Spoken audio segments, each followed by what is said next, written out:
That's a lot of tomatoes. So Nael just picked all of these cherry tomatoes from the in-ground bed off of just probably 3 or 4 cherry tomato plants. We've been gardening on this property for the last 3 years, and my goal has always been to grow enough food for my family, so the things that I do grow to grow enough to feed my family. So if I grow tomatoes, grow enough that I can provide all of our tomato sauce needs or tomato product needs for the year. The things that we use the most would probably be ketchup and pasta / pizza sauce. And I've actually been, last year was the first year that I did not buy any pasta sauce from the store, but I still do buy ketchup, I still do buy barbecue sauce. And so this year my goal was to up that and not only grow enough pasta sauce for my family, but then also to grow enough tomato products so that I could make my own barbecue sauce and stuff. And this year I would say that I'm probably the closest. I think I will be able definitely to I'm already, it's in what, beginning June, and I'm already past how much I've grown in previous years. I usually just start harvesting all of my tomatoes. This variety, it actually doesn't have a name, but it might be some kind of beauty, maybe a blue beauty or a black beauty, I'm not really sure. But previous years I have harvested 4 Ziploc bags worth of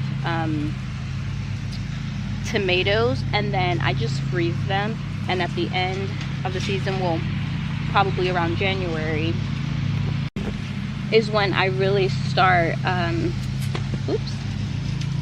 around January.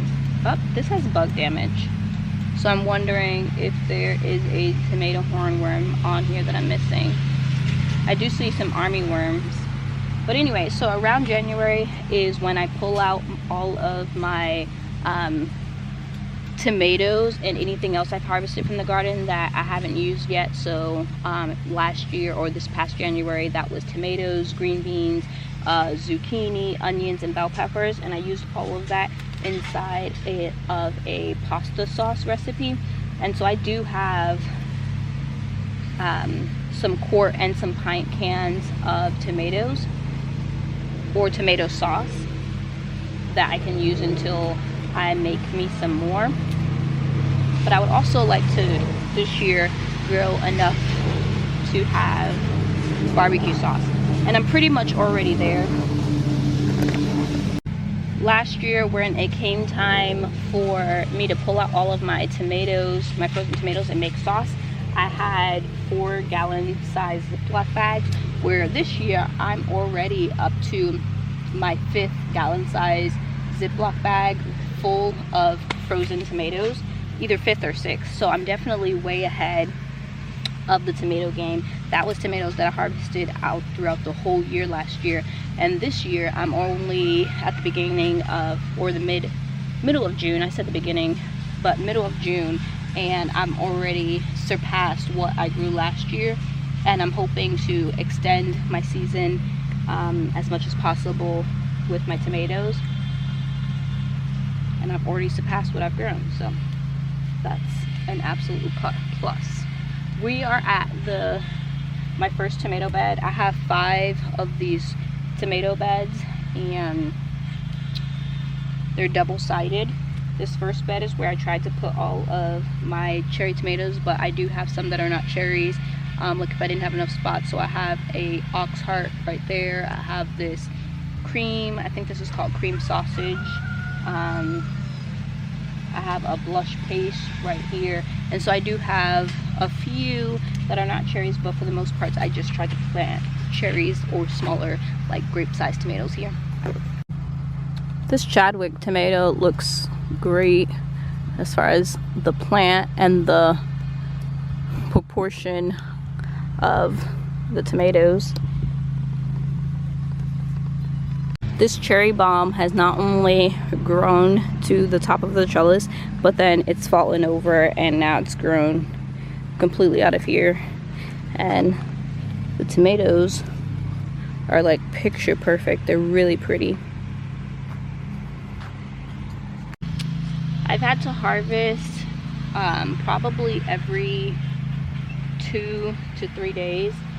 Every 2 days there is a harvest, and then if I wait any longer, if I go to like a 3rd or 4th day, which I have a couple times, there's just more to harvest. But I haven't, so far I haven't lost anything for being too late to harvest, which is nice. And I've also actually even caught tomato hornworms and army worms by being out here and looking at my plants every day. I'm actually able to catch pests this year better than I have previous years, and so that's also helping with my harvest. Another thing, I'm also not letting my tomatoes get super ripe. Obviously, the longer I wait, there's some that are completely ripe on the vine. But if I get out here beforehand and I see something that has already started to blush, I am going ahead and taking them, and I showed in a previous video how I'm allowing them to finish ripening on my table inside.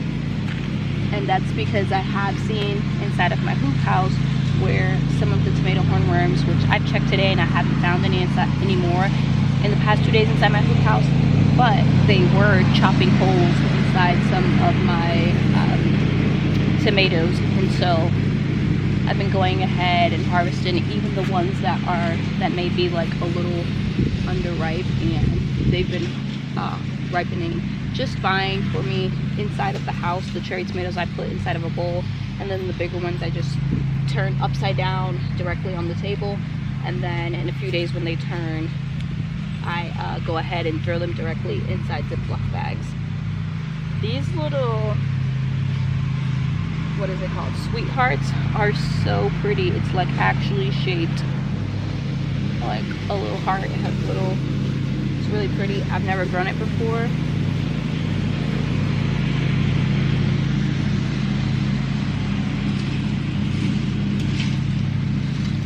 I've been keeping an eye on and keeping a notebook, not only on how much I'm harvesting, what day I'm harvesting, and all of that, but I'm also keeping an eye on variety. I've been keeping an eye on not only with diseases, but also splitting. So this cream sausage, it's my first time growing it, but every single one that I've gotten off of this specific plant, I think on the plant on the opposite side as well, has split. Like, even though they're fresh splits, and so I can still keep these. It's not like any pests have gotten to them, but they've split so bad. And I do have drip on these beds that run, I think, every 12 hours, but I've tried to switch it up where I've cut off this bed at different times, and so that it's not getting so much water, and we haven't even had that much rain and they're still splitting. So, and it's not like they're super duper ripe. This one still has like some green to it. One of the reasons why I don't grow the yellow pear is because in previous years, I think 2 years in a row or 3, I've tried to grow it and it also splits really bad. And so I just stopped growing it in my garden. So I don't know if I'll probably definitely try and grow that cream sausage again, but it might just be one of those things where it just splits. It's known to split. I think I've actually heard that yellow tomatoes do have like a thinner wall maybe, and that's what causes them to split easy, but it's probably been the worst. It actually has been the worst tomato so far with splitting that I've had inside my garden this year. Wow, this morning glory is really trying to take over this tomato plant. It's like wrapped its whole self and actually went out all the way to the top. Okay.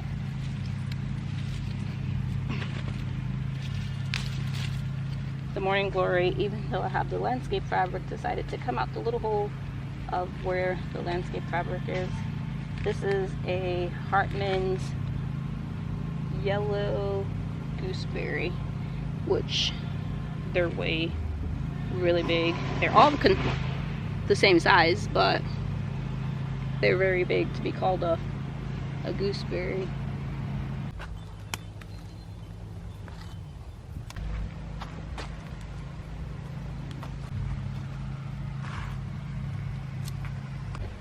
in this in-ground bed is where I planted my dwarf tomatoes, and this is my first one. I had that I'm actually getting to harvest. It's from the dwarf pink passion, and I'm gonna go ahead and harvest it even though the top is still green, because I had two off of another plant and they did not survive. They had holes in them. So technically this is my first tomato off my dwarf tomatoes in this in-ground bed. I've already been harvesting lots of cherry tomatoes. In fact, my video before this, my daughter already harvested about 2 pounds of cherry tomatoes, and I still see a lot that she missed. So this is basically all of the cherry tomatoes. As you can see, they're not all super cherry, but all of the tomatoes that I've harvested off of this cherry tomato bed, which is 30 plants. It's 15 on this side and 15 on this side. This second bed, I see that there's a few or couple tomatoes that I can start harvesting, but this was my last tomato bed that I planted because this is where we had ants, and so it took me a while to get rid of the ants in this bed. And so these were actually the last tomatoes I planted in my garden. That one has a mushy spot. What I've been doing is just pulling off the ones that are bad and leaving them right there in the soil, or I've been giving them to my pigs, just depending on what I have going on. If I have time to make it over there, because I don't mind a volunteer coming back in that spot. I'm gonna grow tomatoes again in the same spot next year.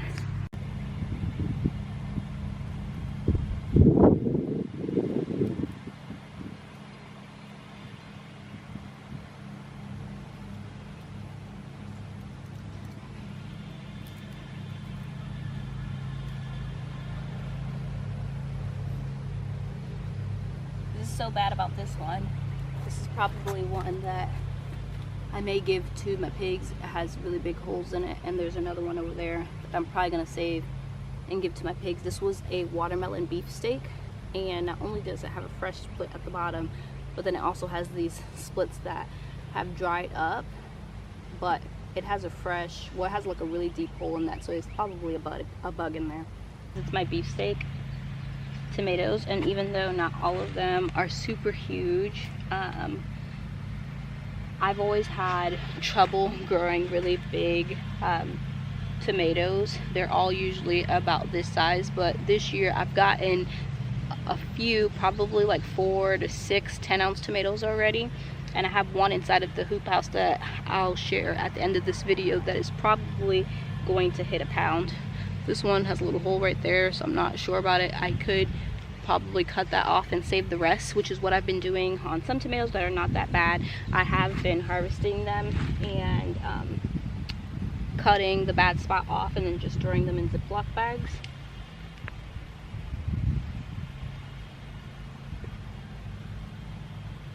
This was my favorite tomato 2 years ago, and I didn't grow it last year, I don't think, or maybe it died, but this year it's given me so much tomatoes.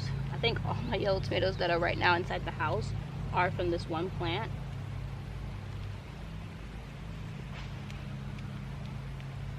And I only fertilized when I first planted them in, and as I'm looking at the top, the tomatoes are getting smaller, and so I'm wondering if I should do like another fertilizer round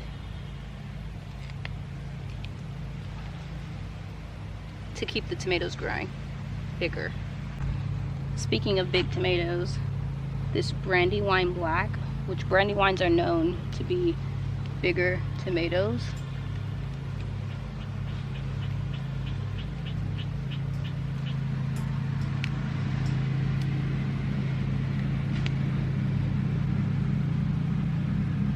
That's awesome. That's probably a 10-ounce tomato. This is I think this is the one I was telling you about that keeps getting splits, and all of them on here have splits too. All of them on here have splits as well, and I have like 4 different spots where this tomatoes planted at, and they've all been split. There's one here, there's one in the first bed, and I think I have some inside of the hoop house. Speaking of big tomatoes, look at the size of this one. Now that one probably definitely reached a pound. I think I'm going to take it off and weigh it right now.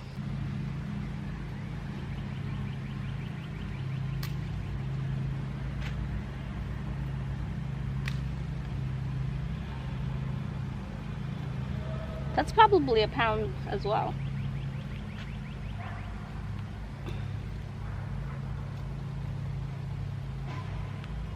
Ooh. Wow. That's probably another pound. That's a mana. This one has some nasties at the bottom. But these are some great size. So this one is 14 ounces, and this other one, man, almost a pound. I think the one in the hoop house is bigger, so we'll get that. This Berkeley pink tie-dye is one that I've never grown before, but this one looks like it was cat-faced or two blossoms infused together. I'm gonna try and save that by cutting it down the middle and maybe cutting off any bad spots, but this Berkey tie-dye is really pretty. And I have two of these plants side by side.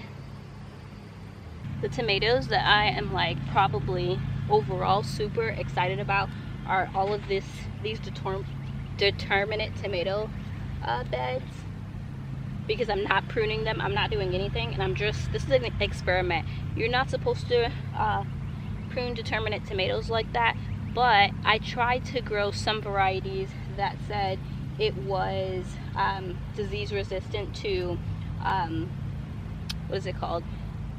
Like high humidity places, and definitely these right here, which is like, I see a Red Pride, a Florida 91 said it was like obviously grown in Florida, high humid, and so it's looking really, really good.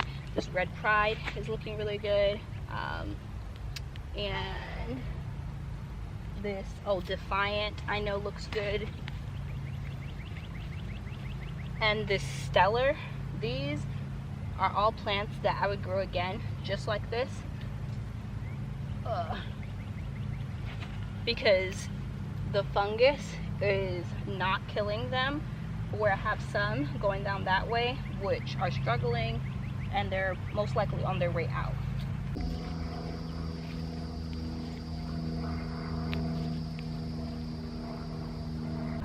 After all of these tomatoes ripen on this one, which doesn't have a name, I'm probably going to pull the plant. It does have a lot of tomatoes on it, but it also has a lot of disease.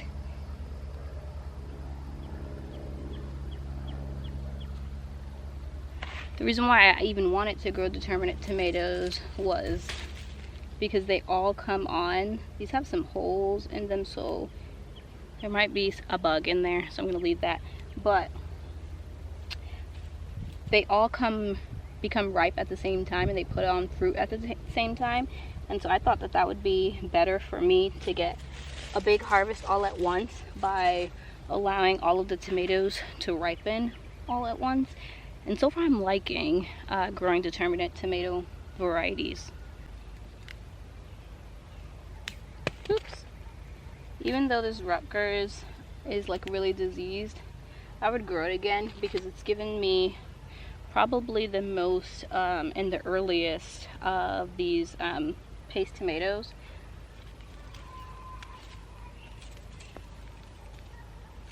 So I don't mind if they want to grow, ripen, and then die, as long as they keep giving me a good harvest like this. I wouldn't mind one bit.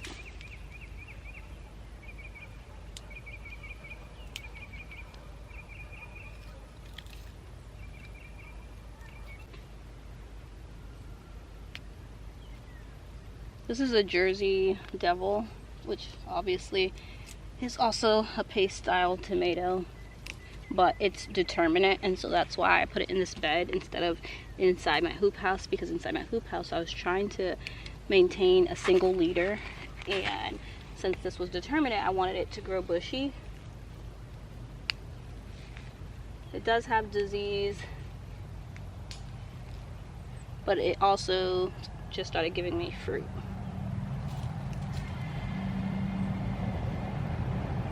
So we'll see. We'll reevaluate that at the end of the season.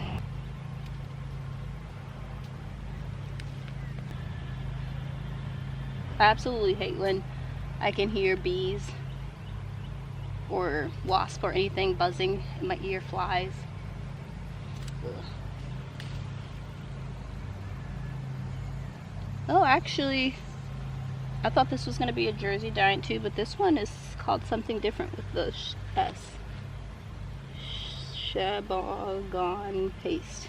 I totally jacked up that name.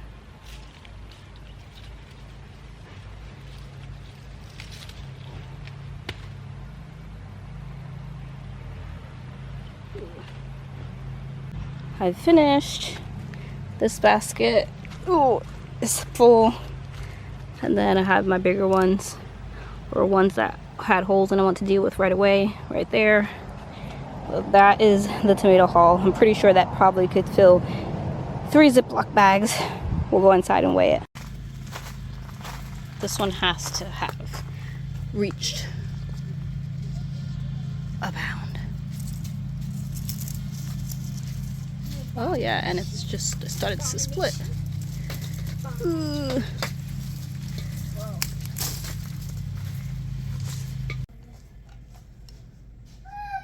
What? This one looked bigger than the ones, but it's only 14.6. So we got 14.1, 14.6, and 15.1.